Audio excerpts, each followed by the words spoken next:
takaitra navelany Rivodoza genjany tafiakatra 7 no namoiny ainy ary olona izay misa 1 sy 4 senina lasorohetsy no traboina tao anatin'izay vokatry ny Rivodoza genjany izay ka ny pitsopitsony mahakasika an'izay ny fakafakena amintsika tao anatin'ity vidéo ity ka manasantsika rehetra anaraka an'ity vidéo ity hatramin'ny farany.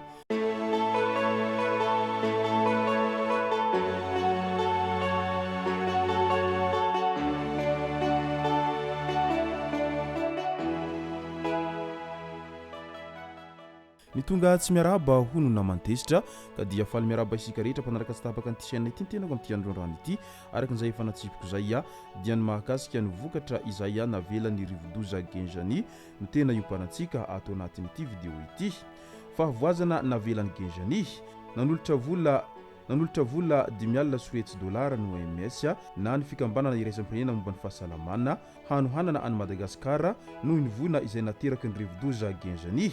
Famatsimbola izay hoheverina ho tahirim-bola fanentanana na fond catholique natokana hividianana izay fanafody sy fitaovana ilaina haingana hiatrehana ny toetra ara-pahasalamana ankehitriny. Ankoatr'izay hisy ny fanentanana sy fanangonam-bola bebe kokoa ho tanterahana miaraka amin'ny fanohanan'ny OMS sy ny OCHA izay sampandraharaha ny firenena mikambana misahana ny fandrindrana ny asa fanampiana maholona. Filohan'ny fanavaozana tonga tao Brickaville nijery ny fahavoazana vokatry ny fandalovan'ny Rivodoza genjany. Raha nitatry ny BNGRC misy 3 ireo olona izay tsy hita popoka ary 777 ny isan'olona izay tsy maintsy nafindra toerana avy amin'ny tokantrano misy 220 tao amin'ny distriktan'ny Brickaville ity. Nanolotra 20 tapitrisa ariary ho an'ireo traboina ny filohan'ny fanavaozana mialohany hahatongavan'ireo karazana fanampiana ireo. Lalam-pirenena faharoa iny efa miverina amin'ny laoniny famovizana. Izay mampitohy Antananarivo sy ny Toamasina araky ny fampafantarana nataon'ny ministeran'ny asa vaventy tamin'ity herinandro ity hatrany. Iangaviana kosa ireo mampiasa ny lalana mba hitandrina tsara eny am-pandehanana indrindra eo anelanelan'ny fanandrana sy Toamasina iny.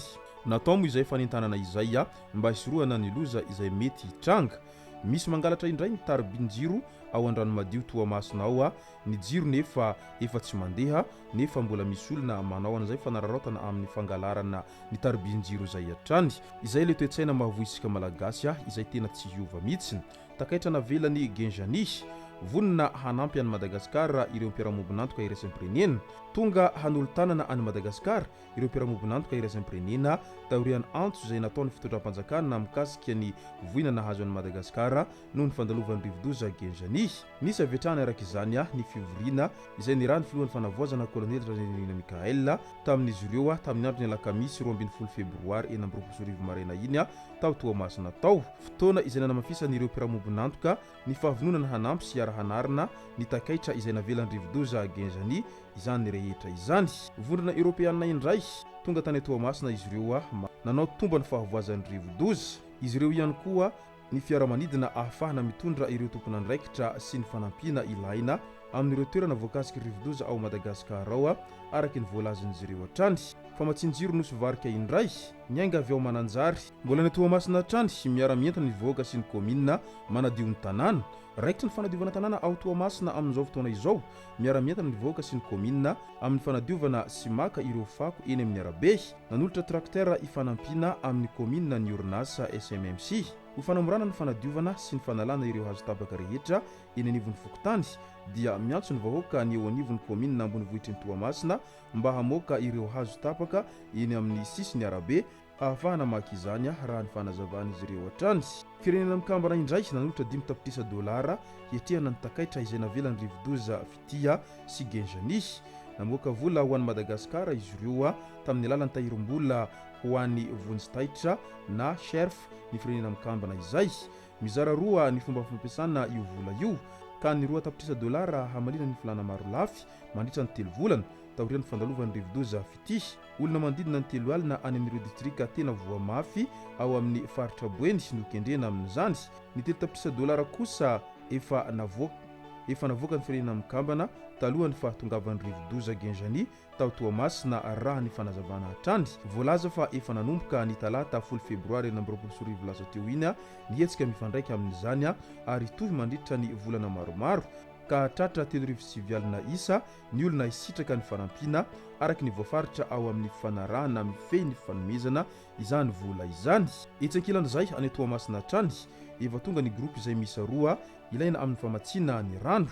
Itsankilany voakasika ny Rivodoza ihany koa ny piasa sy ny Brown DRH atsinanana ka ho fanohanana azy ireo dia nanolotra fitaovana ilaina andavanandro ny ministry ny rano sy ny fanadiovana ary ny fidiovana Dr Razafindrianiaina Minsoa Anjaratiana Elia mba hanamaivana ny fahasahiranana sy ny fahovazana izay nateraky ny loza voajanahary izay. Vokatra izay fandalovan'ny Rivodoza Genzani tany Toamasina izay dia tafiakatra 7 ny namoiny aina ary olona 1,7 sy enina sorihetsy no traboina tao anatin'izany rehetra izany. Ny tombondray araky izany nisan'ireo piraitanindrazana izay namoiny aina vokatry ny fandalovan'ny Rivodoza Genzani raha nitatitra vonjomaika ofisialy avy amin'ny BNGRC tamin'ity herinandro ity hatrany ka efa tafiakatra an'izay 17 izay ny namoiny aina ka 12 tamin'ny Rioa tao Toamasina, ray Anjorobe, ray Ambatondrazaka, ray Brikaville, ray Ankazobe ary ray tao Manjakandrina.